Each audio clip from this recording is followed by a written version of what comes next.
food na. Ayan ang ating food. Ay, noodles. Gusto ko yan, noodles. Tapos, meron tayong Kasama rin pa yun. apple. Tapos, gusto ko ng chopstick. Yung chopstick ate. Wala nang dumping yung Yan. photo. Merienda na. Pwede. Wala lang yan. So, parang kapahanap. Ay, ito na lang kakabibring ko paborito. Takpan mo tayo, baka sabayin tayo na hindi pinatakpan yung ano. Yan, sarap. Yan. Sili yan. Nuk-nuk ka ng dami. Lagyan nyo nito. Sarap. Grace. Lagyan nyo ng ganito. Meron dyan. Ayaw. Ayaw na. Pati yan nilagay nyo. Ang dami mo nilagay. Ayaw. Ang dami. Pansin. So, paano paggamit nito?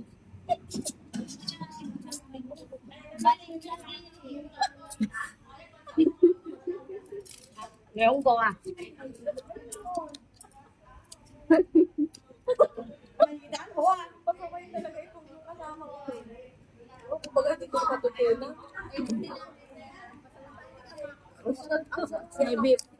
Di ba? Sabi sa inyo masarap din. Ano yung order nila?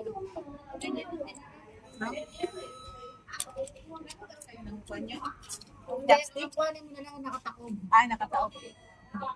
Hindi ako nakataob, binakapinaya ko. Huh? Diretso lang, balik. Dapat in-order nila yung beef para ay pamilya. Nakasarap ako. Sarap. Ay, gusto ko ng lemon. Sarap kumain ng lemon. May lemon, order kaya ang lemon. Parang lemon. 12. Diba? 12. 12, mamaya. Kantuno din yung sa kinain ko. Kasi ito hindi ko makuha. Yung mahirap sa hindi nagkakaroon. Yan naman sa kutsara. Idang mo sa kutsara. Apat na taon na hindi pa rin ako natuto. Ipipitin mo pero isa sa ito yung beef. Ang hirap na data.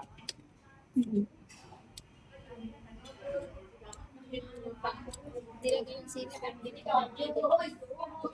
Ano tinikman ko baka kumain ng lahat? Tinurong mo na konti. Maganda rin yung popo. Matututo ka ng mga doon kung ano. Ang galing na lang gumawa ng quantum wrapper. Sabi ko yan. Sumama sa akin din daw kami ng harina. Yung pala sabi ko, dadala ako sa Pilipinas. Yung harina, gagawa kami.